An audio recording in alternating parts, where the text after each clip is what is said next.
La posture que le pervers narcissique va essayer de t'imposer après votre rupture ou votre séparation.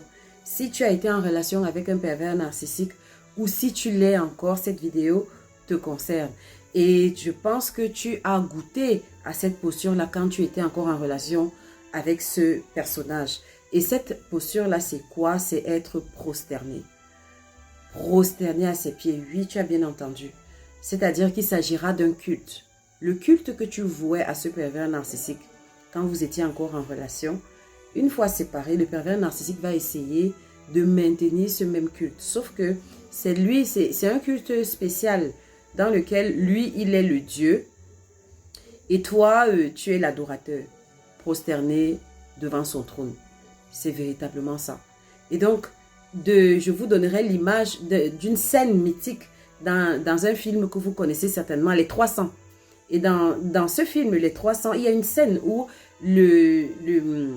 l'envahisseur, il s'appelait Xerxès, l'envahisseur perse, qui s'est placé devant l'un des sujets du roi, du héros, et qui lui dit ok, ton héros là, lui, il te demande de te lever, parce que ce sujet a été bossu. Il lui dit, pourquoi il te dérange comme ça, là, il te demande de te lever. Alors que moi, je te demande juste de t'agenouiller. Dès que tu t'agenouilles devant moi, là, c'est bon, je te donne tout ce que tu veux. D'accord? Je te donne tout ce que tu veux. Et ce sujet-là, finalement, a été un traître. Il s'est agenouillé devant Xerxès. Xerxès lui a donné tout ce qu'il voulait, moyennant quoi, il a trahi le secret du héros principal. Fin du spoil. Donc, en fait, c'est ce que le pervers narcissique veut. Il ne veut pas que tu sois debout. Jamais de la vie. Encore pire quand vous êtes séparés. Le pervers narcissique veut que tu sois à genoux devant lui. À genoux devant lui, en train de quémander sa pitié, en train de quémander sa miséricorde, en train de quémander ses sous, en train de quémander sa bonté, ses largesses, en train de quémander ses faveurs. Voilà ce que le pervers narcissique va essayer de maintenir. Et donc, le pervers narcissique va le faire de plusieurs façons. Je vous ai dit, j'ai un peu cité, il peut utiliser le côté financier. Parce que si vous ne faites pas attention, surtout si vous ne vous préparez pas avant la séparation, eh bien vous allez vivre une petite galère financière après la séparation d'un pervers narcissique qui est normal. Et donc dans cette galère financière-là, si vous ne faites pas attention, vous allez vous retrouver en train de ramper à nouveau derrière votre ex-bourreau et en train justement de vous mettre à genoux parce que figurez-vous que PN ne vous donnera rien. PN ne va pas vous donner un seul centime de plus si vous ne vous mettez pas à genoux. Donc, vous allez vous dire que non, je me mets à genoux, il me donne ce que je veux, ça va. Non. Sauf que vous êtes en train de le nourrir. Vous êtes en train, justement, c'est votre énergie que vous êtes en train de donner comme ça à ce sombre personnage. Donc, le pervers narcissique vous veut à genoux de cette façon. Une autre façon avec laquelle le pervers narcissique va vous vouloir à genoux, c'est qu'il va essayer de vous agenouiller lui-même. Il va essayer de vous agenouiller en essayant, par exemple, de vous maltraiter 3 fois plus après votre séparation. Donc, il va vous maltraiter. La violence psychologique va atteindre un niveau que vous n'avez jamais connu avant avec ce pervers narcissique une fois séparé. Il pourra ou elle pourra instrumentaliser les enfants pour vous faire souffrir. Par exemple, en confisquant les enfants de façon unilatérale, en vous empêchant d'avoir accès aux enfants ou en faisant des horreurs aux enfants. Bref, tout ça là, c'est pour vous agenouiller mentalement, vous affaiblir mentalement. Il peut utiliser la violence par la campagne de diffamation, c'est-à-dire salir votre réputation auprès de tous ceux qui vous connaissent en racontant des mensonges, des choses sordides vous concernant. C'est pareil. Tout ça là, c'est pour te mettre à genoux. Parce qu'à un moment donné, tu risques de craquer. Si tu n'as pas la sagesse, tu risques de craquer et tu risques donc de te retrouver à genoux devant lui. Genre, tu l'appelles, tu dis, mais pourquoi tu racontes des conneries comme ça sur moi? Pourquoi tu mens comme ça? Pourquoi tu fais ça, des choses comme ça? Il te veut à genoux. Donc, j'ai dit, il va te maltraiter 3 fois plus. Il va vraiment te maltraiter. Tout ça, c'est pour te mettre à genoux. Maintenant, pour ceux qui ont eu affaire à des pervers narcissiques spirituels, parce qu'il y a des pervers narcissiques, il y a plusieurs nuances de pervers narcissiques.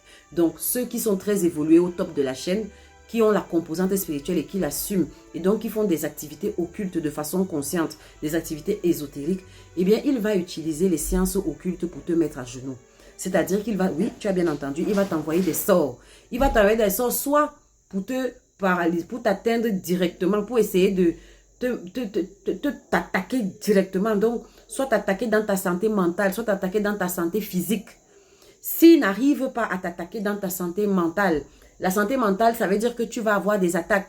Ça, tu auras des attaques mentale, comme des nuages de dépression qui te tombent brutalement sur la tête, tu ne sais pas d'où ça sort. Alors que c'est quelqu'un qui est en train de faire des incantations, en fait, quelque part, qui t'envoie des sorts pour que tu sois dans cet état, pour te mettre à genoux. Ou alors, il va t'envoyer justement des attaques physiques dans ta santé, t'envoyer des sorts pour que tu tombes malade. Les pervers narcissiques le font, je vous assure, surtout ceux qui sont spirituels. Il va t'envoyer des choses, par exemple, s'il voit que ça ne marche pas, il va essayer de t'envoyer des choses pour t'attaquer dans tes finances. Il va te faire des sorts pour te paralyser dans tes finances. Tout ça, c'est pour te mettre à genoux. Et donc, quand tu seras comme ça, qu'est-ce qui va se passer? Il va venir, il va faire semblant de se présenter comme un sauveur, homme ou femme. Et toi, justement, tu vas dire, ah, le bon Dieu est un pervers narcissique. Excusez-moi, Seigneur, excuse-moi, tu sais tout ce que je pense de toi. Je paraphrase juste. Donc, tu vas le prendre pour ton héros et devine pas quoi, tu seras à genoux. Tu seras à genoux. Au lieu d'être à genoux devant ton Dieu, au lieu d'être prosterné devant ton Dieu, tu te retrouves en train d'être prosterné devant une petite créature de rien du tout qui fait quelques petits tours de passe-passe occulte. Ben non. Tu vois. Et donc, qu'est-ce parce que j'entends, c'est pas, je dis, mais écoute, du moment qu'il me donne ce que je veux, écoute, ça fait quoi? Moi, je sais ce que je veux. Non, c'est faux. Ça va au-delà de ça. Parce que tu dois comprendre une chose, c'est que quand tu es un enfant de lumière, tu ne peux pas t'agenouiller devant autre chose que le Père des Lumières, c'est-à-dire Dieu. Donc, quand tu t'agenouilles, en fait, tu es sous la domination, tu es sous le pouvoir de l'entité devant laquelle tu t'agenouilles. Donc, quand tu t'agenouilles devant un pervers narcissique, regarde déjà ce que cette personne t'a fait dans le passé quand vous étiez ensemble, si vous êtes déjà séparés. Et bien, quand tu t'agenouilles devant ce pervers narcissique, c'est que tu te remets sous son pouvoir, tu te remets sous sa coupe.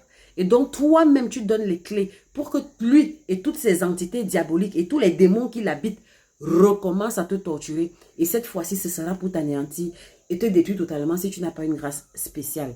Donc, non, même s'il te donne le milliard, même s'il t'offre une Bugatti, une Maserati avec 3 villas à la Côte d'Azur, ça ne vaut pas le coup. Parce que ton adoration, n'oubliez pas, la tentation de Jésus, c'était quoi?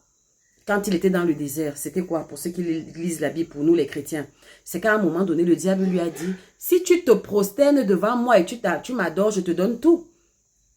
Jésus a dit non, je ne me prosternerai, je ne m'adorerai que devant Dieu seul. C'est ça. Et c'est ça la clé.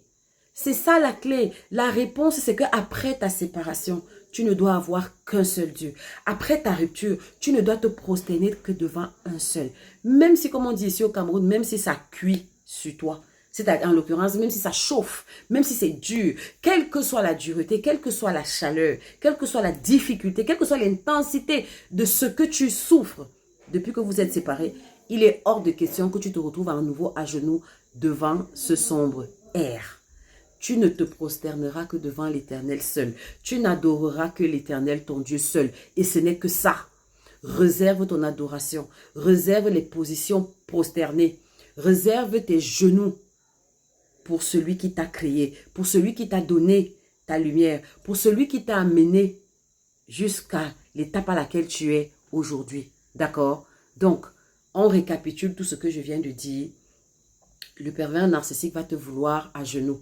Comme dans la scène que je vous ai racontée, comme le roi Xerxès, dans le film Les 300, a exigé, il a d'abord exigé, j'ai oublié le nom du roi des 300 là, du héros, aidez-moi. Il a d'abord essayé ça avec le héros lui-même. Le héros lui a dit que moi, m'agenouiller devant toi, ça va pas le cerveau, je ne peux pas. Il s'est fâché. Et c'est ça aussi que j'allais vous dire. Hein. Quand le pervers narcissique va voir que vous ne vous agenouillez pas devant lui, ou bien que vous ne vous agenouillez plus devant lui, il va rentrer dans une colère noire. Pour ceux qui lisent encore la Bible, l'histoire de Mardoché. Mardoché et Amam, dans le livre d'Esther. Amam détestait Mardoché. Pourquoi? Parce que tous les autres sujets de la cour se mettaient à genoux devant lui quand il passait, sauf Mardoché. Sois un Mardoché. Cesse de te mettre à genoux devant ce pervers narcissique. Ça n'en vaut pas la peine. De un, tu vas le nourrir. Et ça va te vider de ton énergie. Et puis deux, tu vas te mettre comme ça sous la coupe d'entités diaboliques qui vont te malmener. Et tu vas perdre un tout petit peu la protection de celui qui t'a protégé jusqu'ici des griffes de ce monstre sordide. D'accord? Allez, ciao, ciao.